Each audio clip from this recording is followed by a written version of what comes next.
what's the latest with that contract talks? Do you sort of wait to the end of the season, or are you trying to get things moving now?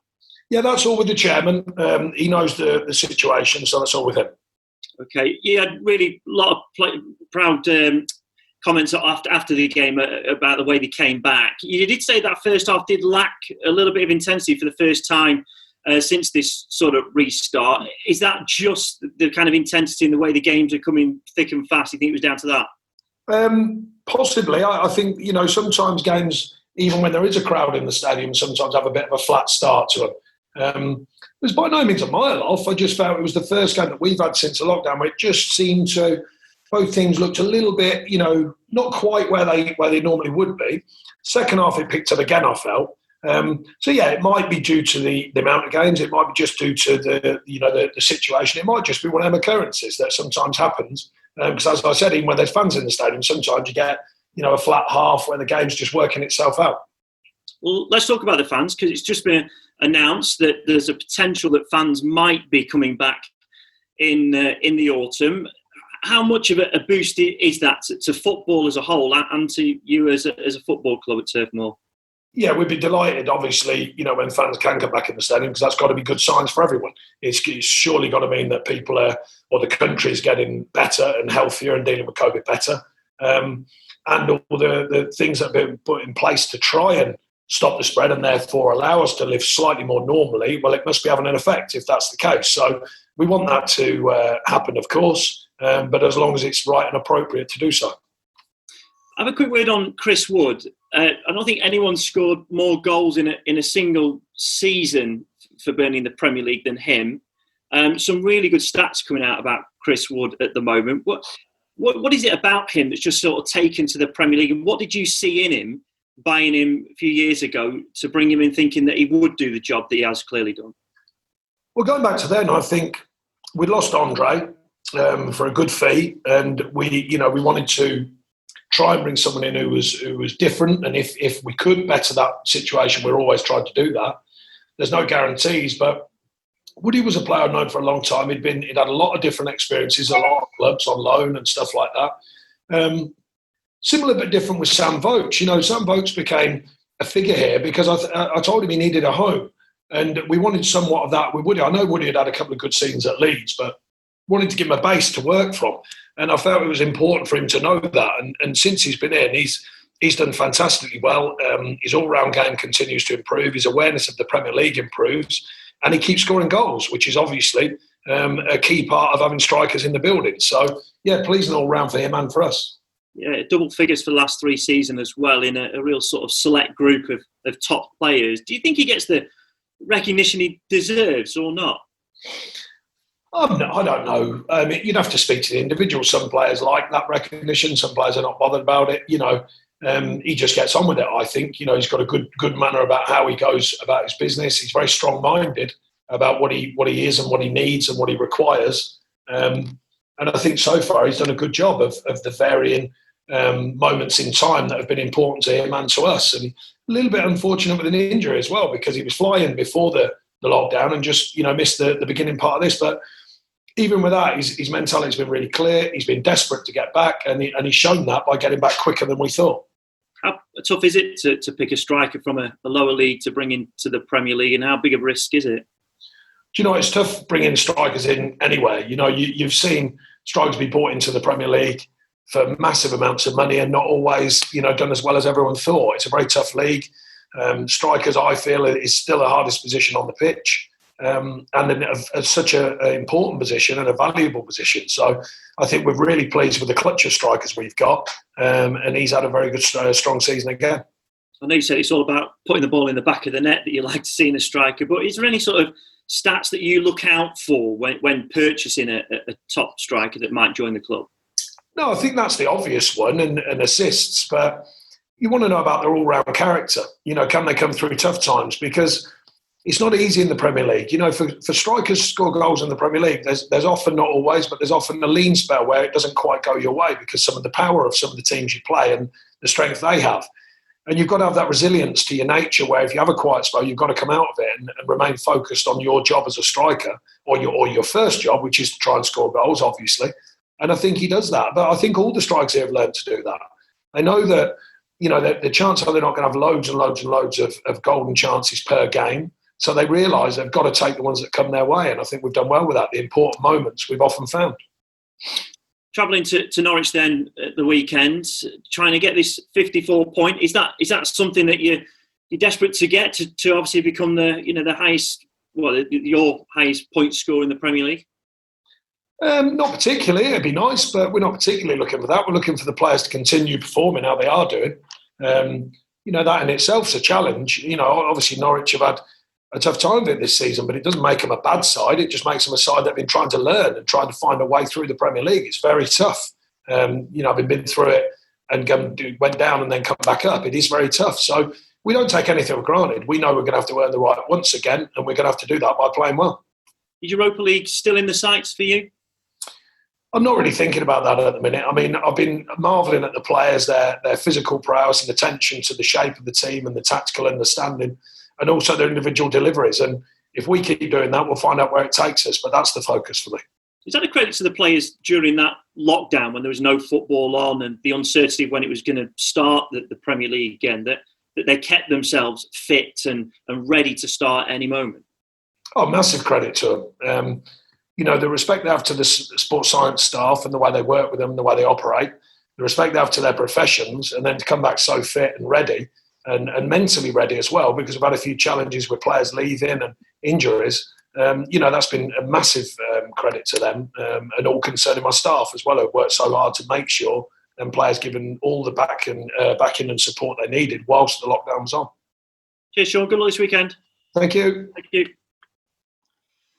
Thanks, Jared. Thank you. Cheers, guys. Richard at Sky, you good to go? All good to go, yeah. How's things, Sean? Thank you. Good, thanks. Managed to catch up on any new Marvel films whilst you've been around, or subscribe to Disney Plus? As you'll have seen, there's quite a lot going on for us. So I don't do much outside of concentrating on the next game. No worries. First of all, Sean, obviously a fairly dramatic way to end the game the other night. A little bit of controversy I know you spoke about at the end of it. Given what we saw in the Manchester United Palace game as well yesterday, I don't know if you saw it or not, but following the game, there was a discussion over was the offside? There should be some sort of allowance for human error. And then the talk about the penalty that wasn't given was, it's a cast iron penalty. Are we not struggling to square the circle a little bit in this respect? Well, I've spoken freely about my support of the technology. I also spoke about the referees understanding it's different through a screen than their natural ability to referee. And I think that takes some getting used to how things, in a normal refereeing circumstance, they wouldn't have given possibly. And then when they see the minutiae of the detail through many different views, possibly they change their view. But look, we're only, in my opinion, the idea of technology has only been trying to get the margins as tight as possible between getting it right and not, as the case may be. So I think people probably would be a bit naive to think it's going to be 100% foolproof. We even saw that with the goal line technology. Sometimes it happens. But I still think that getting the defining moments as right as possible was what VAR is about. Generally speaking, I think it has. It's been a little bit of a tough time for it since we've come back after this lockdown period. There has been a few more awkward decisions and ones that possibly could have gone a different way. But I still remain a fan of it. And I just think people get more and more used to it and therefore more adept at using it and mixing that referee's instinct of a decision with what the technology is suggesting. And I think people will get more used to that. Well, I was going to say, I don't know if you've seen any facts and figures. I certainly haven't. But as we near the end of the first season where we've used VAR, is your feeling as a Premier League manager that it has got more right than wrong? Yeah, the obvious one, which is more clear, and it's still, I find it quite interesting, stroke frustrating, is when people moan about offsides. I can't really see it, mate. It's offside, it's offside. If there's a line that says it's offside, it's offside. I don't really see the debate on that. So that one, for me, is just black and white. It's clear. The idea of the penalties is always going to be awkward.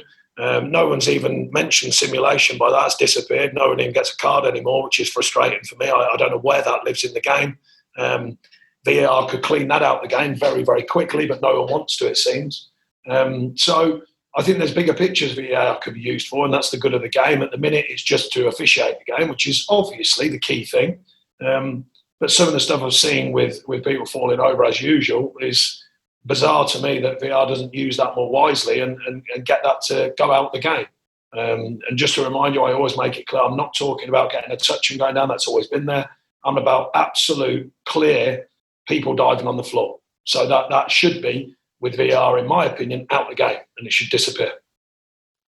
And since we had the resumption, obviously, teams have been able to use 5 substitutions. There's a decision taken this week that could go forward into next season and possibly beyond, depending on the different football authorities. As a team that you'd term wasn't one of the big teams in the Premier League with loads of money and massive squads, is that a good thing that a manager's able to use 5 substitutions going forward, or do you feel that dilutes the competitive spirit of the division? I think it quite obviously favours the big clubs because they can keep more players happy and they can keep more players involved and they can make more changes. A lot of football often does. We all have to change the size of our home pitches to make sure they aligned with the big clubs who are in Europe. We all have to cut the grass the same length. So most of the things are pretty much adhered to or pushed forward, by the big clubs in the division. But equally, the big clubs in the division are part of what sell the division to the world because they are fantastic clubs in their own right. They've got amazing histories and a lot of prowess in football. So I understand that, but I do think it quite obviously favours bigger squads. It favours managers with bigger players as well because they can keep them involved a little bit so they don't have as many challenges away from the pitch as what they do on the pitch. And what about you and your team since lockdown? And how pleased, how proud are you of them given the difficulties that have been well documented you've had to overcome since the return of football, the way you're finishing the season? Yeah, really pleased. I mean, the players deserve the credit they're getting. My staff do as well for aligning them with the best practice, if you like, away from football in the lockdown period. I think they've come back very motivated. And I'm pleased to see that the culture and environment we've set here for a long time is it's not just that, but I think it's helpful if you've got that kind of no excuse environment where people just get on with it. I think that's a key thing in this case because there has been some obvious challenges there. But we've seen beyond that as a group and a collective, and I think that's an important value to have in a team game. And what do you expect out of this weekend's game, given that you've met Norwich twice this season, once in the Cup, once in the league, you both had a win each? Excuse me.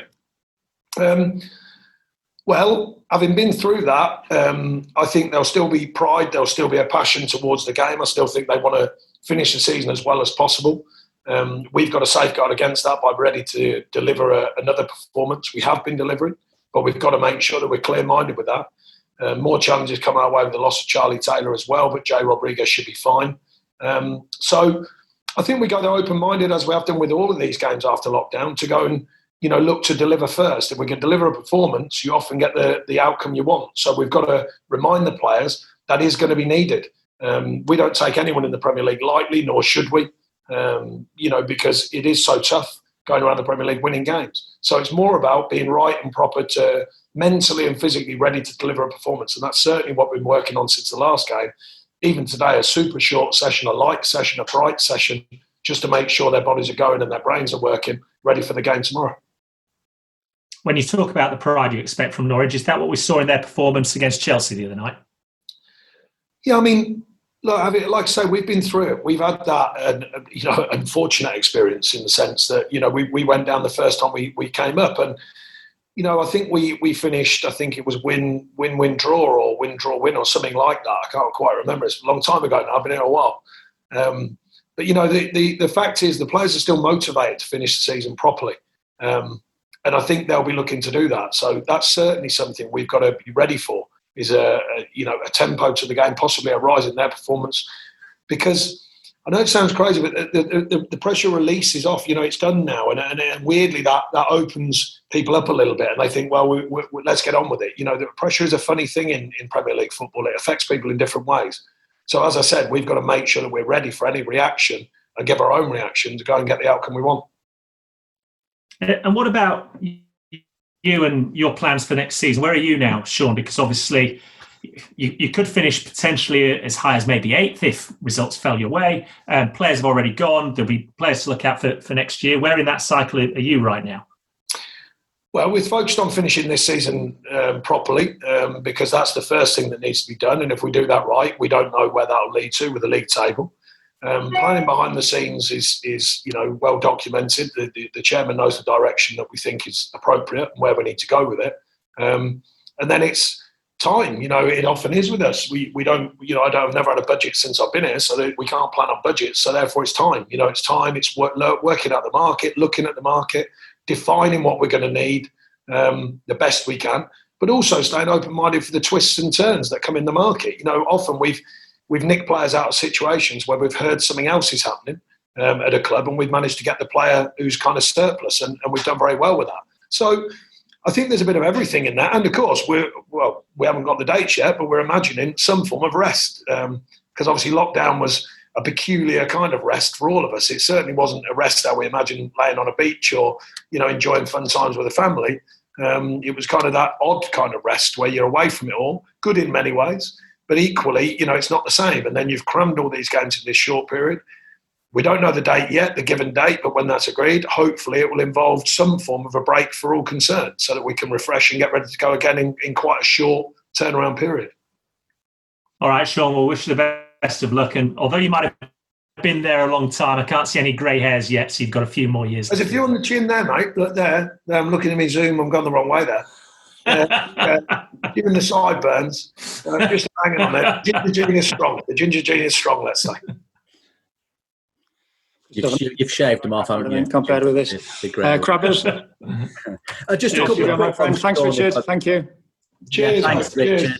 Thanks. Just a quick one, Sean, if I may. Just in terms of the injuries, Charlie, do you think that's it for the season now? I appreciate there's only 2 matches, but... we're not sure because it's a low-grade injury, so therefore he's got a chance of that recovering sooner rather than later. It's just that this game's come around too quick, so he might still have a chance for the last game. And Jay, I know you said precaution as well. Fit enough to start? Yeah, he's trained to date, so therefore we class him as being fit. And is there any update in terms of how Ash is progressing, Ashley Barnes? Yeah, he's going well. He won't make the season. We've got to make sure we safeguard some of these players for what looks like in any form you imagine it's going to be a short break. So therefore we've got to safeguard that. But he's making good progress. And I know you touched upon it at the end of the game that you said it for the first time it felt like a lockdown game. I know you've had a sharp session to try and sort of pep them up a little bit. Did you need to address that with the players in terms of the tempo and the whatever else it was? No, because I equally said the second half returned to what I felt has been the norms, which has been a good tempo and a very competitive performance, from us and from the opposition, actually. So, no, it might have just been an occurrence. It might have been nothing other than that. But it was the first time I noticed where we were a bit off and our detail wasn't quite right, and I don't think Wolves would feel theirs was. Second half, it turned back into a very competitive game, I felt. So, yeah, I mean, I'm not overthinking that. I just think it's possible that it's part of the consequence of so many games. But maybe it was just a flat period in a game, which sometimes happens. Thank you. Thanks.